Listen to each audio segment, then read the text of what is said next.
Waalaikumsalam. Selamat pagi anak-anak. Pagi, Bu. Bagaimana kabarnya hari ini? Baik, Bu. Alhamdulillah, semoga dalam keadaan sehat selalu dan tetap semangat ya. Selamat berjumpa lagi dengan Ibu pada mata pelajaran biologi. Anak-anak, apakah sudah siap untuk belajar pembelajaran biologi? Siap, Bu. Jika sudah siap, silakan keluarkan alat tulis dan bahan ajar yang telah diberikan. Sebelum memulai pembelajaran, marilah kita berdoa terlebih dahulu. Silakan kepada Huja sebagai ketua kelas untuk memimpin doa. Rabbi jidni ilman warzuqni fahman. Ibu akan mengabsen terlebih dahulu. Jika yang namanya dipanggil, silakan bilang hadir ya. Aditya Minasari, Hadir, Bu. Hujaina, Hadir, Bu. Vivi Amelia, Sakit, apakah Bu. ada surat? Ada, Bu. Dani Firmansyah, Hadir, Bu. Rangga Fatirullah. Hadir, Bu.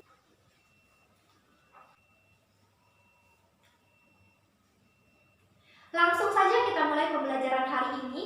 Sebelumnya Ibu akan bertanya pada kalian semua. Pada pertemuan sebelumnya, kita mengetahui mengapa bunga berwarna-warni dalam satu tanaman. Contohnya pada bunga mawar ini, dalam satu tanaman ada yang berwarna merah muda dan juga ada yang berwarna merah tua. Apa yang menyebabkan bunga ini bisa berwarna-warni dalam satu tanaman? Ada yang tahu? Oke, Tia, silakan. Karena setiap bunga memiliki pigmen yang berbeda-beda. Betul sekali. Setiap bunga itu memiliki pigmen yang berbeda-beda. Pigmen tersebut dinamakan pigmen antosianidin. Lantas, mengapa dasar molekuler bunga dapat menyebabkan bermacam-macam varietas dalam satu tanaman? Ada yang tahu?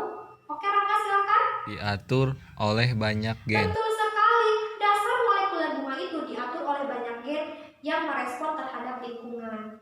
Pada pertemuan sebelumnya, kita membahas materi tentang pembelahan sel. Ada mitosis dan juga meiosis. Kemudian, pada tahap pembelahan sel menjadi dasar kromosom pewarisan sifat. Jangan sampai lupa ya anak-anak, Ibu sarankan kalian terus membaca materi yang sudah disampaikan. Pada hari ini kita akan belajar mengenai dasar kromosom pewarisan sifat dan hukum Mendel 1. Sebelum pada materi, Ibu akan menjelaskan tentang tujuan pembelajaran hari ini. Yang pertama, peserta didik mampu menjelaskan mengenai dasar kromosom pewarisan sifat. Yang kedua, peserta didik mampu menjelaskan tentang hukum Mendel 1. Yang ketiga, peserta didik mampu menjelaskan tentang persilangan makhluk hidup. Yang keempat, peserta didik mampu menerapkan hukum Mendel 1 dalam perhitungan peluang dari persilangan makhluk hidup di bidang pertanian dan juga peternakan.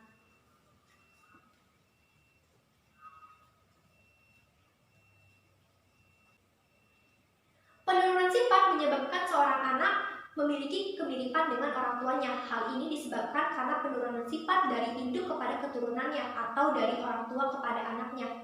Ilmu tentang pewarisan sifat dalam cabang biologi disebut juga dengan genetika. Istilah dalam biologi tentang pewarisan sifat adalah hereditas. Gen dan kromosom merupakan unsur yang bertanggung jawab atas pewarisan sifat dari induk kepada keturunannya. Kromosom merupakan materi genetik yang berbentuk benang-benang halus yang disebut juga dengan kromatin. Kromatin inilah yang akan membawa materi informasi genetik kepada keturunannya. Sedangkan gen adalah bahan kimia yang terdapat pada kromosom. Gen ini berfungsi sebagai mempengaruhi sifat dan juga karakteristik makhluk hidup. Siapakah tokoh utama yang menemukan ilmu tentang pewarisan sifat? Ada yang tahu?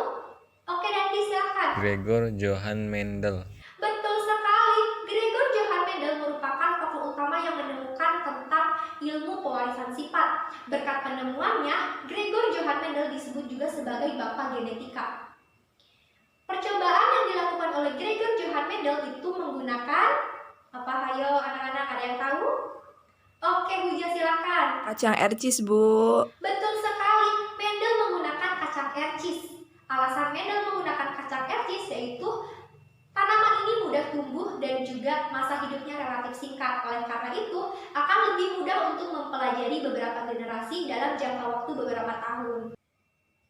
Tanaman kacang ercis juga memiliki karakteristik yang berbeda-beda.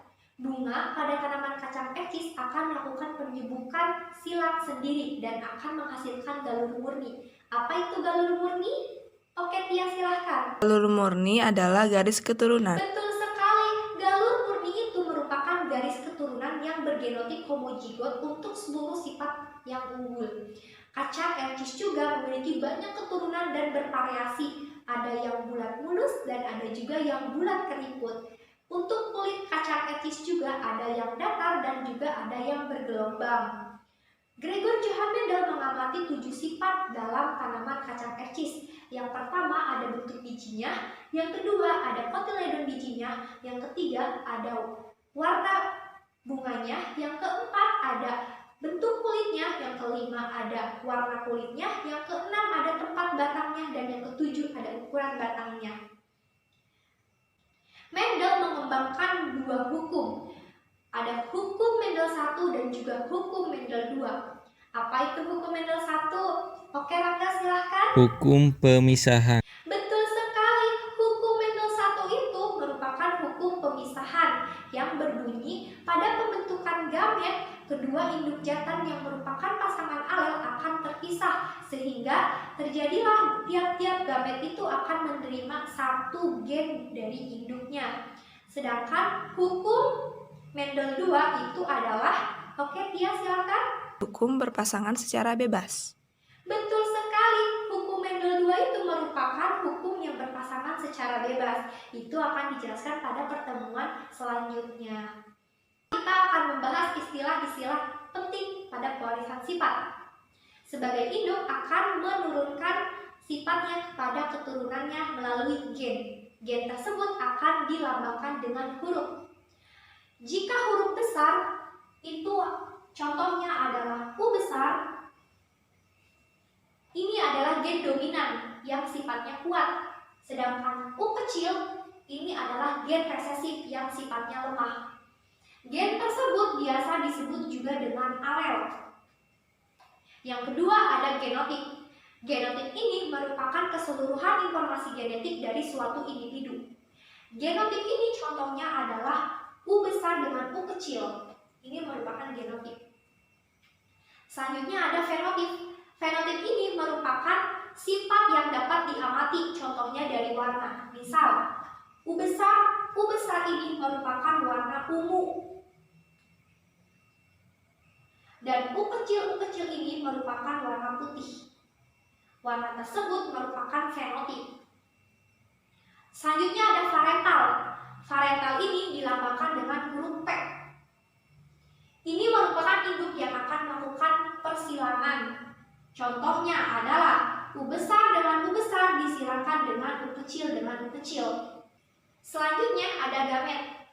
Gamet ini dilambangkan dengan huruf G. Ini merupakan induk yang akan menghasilkan gamet. Contohnya, pada genotip induk U besar ini akan menghasilkan U besar, dan pada genotip induk U kecil akan menghasilkan U kecil. Selanjutnya ada filial.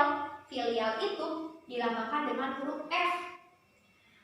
Merupakan hasil keturunan dari gamet jantan dan juga gamet betina. Jika disilakan U besar dengan U kecil menjadi U besar U kecil. Selanjutnya ada heterozigot. Heterozigot ini merupakan pasangan gen yang memiliki alel yang tidak sama. Contohnya adalah U besar dengan U kecil. Ini merupakan heterozigot. Sedangkan homozigot merupakan pasangan gen yang memiliki alel yang sama. Contohnya adalah U besar dengan U kecil. Lanjut pada materi berikutnya, yaitu persilangan monohibrid. Ada yang tahu persilangan monohibrid itu apa? Silakan Hujan. Persilangan Betul satu sekali, beda sifat. persilangan monohibrid itu merupakan persilangan satu beda sifat. Sifat yang paling kuat itu dinamakan sifat dominan, dan sifat yang paling lemah itu dinamakan sifat resesif. Ada 2 persilangan monohibrid. Yang pertama itu persilangan monohibrid dominan dan persilangan monohibrid intermediate. Ibu akan memberikan contoh pada bunga mawar merah. Untuk M1, parental 1. Bunga mawar merah yaitu M besar disilangkan dengan bunga mawar putih yaitu M kecil. Akan menghasilkan gamet M besar dengan M kecil. Dan untuk filial satunya, persilangan antara gamet betina dengan gamet jantan yaitu M besar dengan M kecil. Untuk parental keduanya yaitu persilangan dari filial 1 dengan filial 2. Berarti M besar M kecil disilangkan dengan M besar M kecil. Kita namai ini itu adalah betina dan ini itu adalah jantan. Untuk gametnya akan menghasilkan M besar dan M kecil. Ini juga sama, untuk gamet yang jantan akan menghasilkan M besar dan M kecil. Untuk filial keduanya, kita gambar sebuah tabel agar lebih mudah untuk persilangan. Untuk yang betina dan juga yang jantan, di sini ada M besar, M kecil, M besar, M kecil. Persilangan antara M besar dengan M besar menjadi M besar, dan M besar dengan M kecil menjadi M besar, M kecil. M besar dengan M kecil menjadi M besar dan M kecil. M kecil dengan M kecil menjadi M kecil, M kecil. Untuk rasio genotipnya akan menghasilkan 1:2:1, yaitu M besar 1, M besar, M kecil 2, dan M kecil 1. Untuk rasio fenotipnya itu akan menghasilkan, jika dominan akan menghasilkan 3:1. Kenapa? Karena kalau dominan itu, jika ini kan akan berwarna merah, bunga mawar merah, M besar itu akan berwarna merah. Sedangkan M besar M kecil itu akan berwarna merah juga. Kenapa? Karena jika dominan itu, M besar ini akan menutupi sifat yang lainnya. Ini juga sama. Jadi warna merah itu ada 3 dan warna putihnya itu ada 1. Jadi 3:1 untuk yang dominan. Dan jika fenotip yang intermediate itu akan menghasilkan keturunan baru. Berarti itu akan menghasilkan perbandingan 1:2:1. Kenapa? Karena M besar itu warna merah dan M besar M kecil itu warna merah muda. Kenapa warna merah muda? Karena intermediate itu hukumnya adalah menghasilkan keturunan baru. Dan ini juga untuk yang ketiga itu merupakan warna merah muda karena M besar M kecil. Dan untuk yang M kecil itu merupakan warna putih.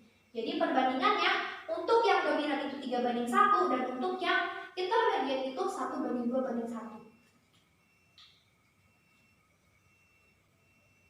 Lanjut pada materi berikutnya, yaitu penerapan hukum Mendel 1 di bidang pertanian. Ibu akan memberikan contoh pada bibit padi yang tahan hama menghasilkan biji yang kecil, sedangkan bibit padi yang rentan hama menghasilkan biji yang besar. Kita silangkan ya. Untuk P1-nya itu merupakan T besar dengan B kecil, B kecil. Disilangkan dengan T kecil dengan B besar, B besar. Untuk gametnya akan menghasilkan T besar 1, B kecil 1. Lalu selanjutnya untuk ini akan menghasilkan T kecil 1 dengan B besar 1. Untuk filial satunya akan menghasilkan T besar T kecil, B besar B kecil. Ini dinamakan bibit padi yang tahan hama akan menghasilkan biji yang besar jika sudah disilangkan. Materi berikutnya yaitu penerapan hukum Mendel 1 pada bidang peternakan. Ibu akan memberi contoh pada kelinci kecil yang berwarna hitam disilangkan dengan kelinci besar berwarna putih. Untuk parental satunya itu akan menghasilkan lambang K kecil dengan H besar disilangkan dengan K besar, H kecil. Untuk gametnya akan menghasilkan K kecil 1, H besar 1. Jika disilangkan akan menghasilkan K besar 1, H kecil 1. Untuk F1-nya atau filial satunya itu akan menghasilkan K besar, K kecil, H besar, H kecil. Yaitu kelinci yang besar akan berwarna hitam. Sekarang membuat kelompok terlebih dahulu yang terdiri dari 4-5 orang. Ibu beri waktu 1 menit. Jika sudah, Ibu akan membagikan lembar kerja peserta didik.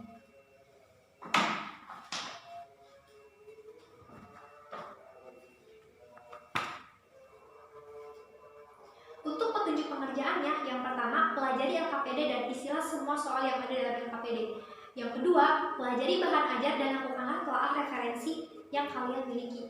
Yang ketiga, jika menemukan kesulitan dalam mengerjakan LKPD, silakan tanyakan kepada guru. Yang keempat, diskusikan dengan kelompok setiap pertanyaan dalam LKPD. Yang kelima, presentasikan hasil LKPD tersebut. Ibu beri waktu 15 menit untuk mengerjakan LKPD. Waktunya habis anak-anak. Silahkan perwakilan satu kelompok untuk mempresentasikan hasil LKPD tersebut dan kelompok lain untuk menanggapi. Ibu akan memberikan feedback pada LKPD tersebut. Jumlah keturunan heterozigot pada kentang buah besar disilankan dengan kentang buah kecil adalah 2. Fenotip dominan pada bunga mawar merah disilankan dengan bunga mawar putih adalah 3:1. Fenotip intermediate pada kucing kuning disilankan dengan kucing putih adalah 1:2:1. Setelah kalian mengerjakan LKPD, silakan satu orang untuk menyimpulkan. Kepada ujian dipersilahkan.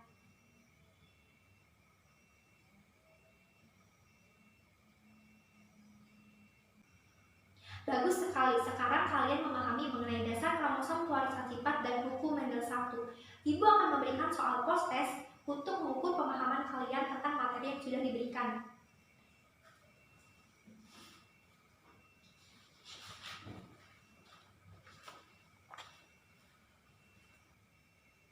Ibu beri waktu 5 menit, silahkan mengerjakan. Waktunya habis ya anak-anak, silahkan kumpulkan lembar jawaban kalian dan kolektifkan oleh ketua kelas. Ternyata belajar mengenai dasar kromosom pewarisan sifat itu sangat mudah dan juga menyenangkan ya. Pada pertemuan selanjutnya kita akan membahas hukum Mendel 2. Ibu akan memberikan tugas resume mengenai hukum Mendel 2 yang akan dikumpulkan pada pertemuan selanjutnya. Apakah ada yang akan menyimpulkan pembelajaran hari ini? Tanggal dipersilahkan. Penurunan sifat dari induknya kepada keturunannya. Bagus sekali. Apakah ada yang ingin menambahkan dari perempuannya? Huja, dipersilahkan. Hukum Mendel 1 yang disebut hukum pemisahan. Bagus sekali. Ternyata kita sudah paham ya mengenai dasar kromosom pewarisan sifat dan hukum Mendel 1. Ibu akan menyimpulkan pembelajaran hari ini. Kita sudah membahas mengenai dasar kromosom pewarisan sifat, hukum Mendel 1, persilangan monohibrid, penerapan hukum Mendel 1 dalam perhitungan peluang dari persilangan makhluk hidup di bidang pertanian dan juga peternakan. Jangan sampai lupa ya anak-anak, Ibu sarankan kalian terus membaca agar tidak lupa materi yang sudah diberikan. Sebelum Ibu tutup, apakah ada yang ingin tanyakan?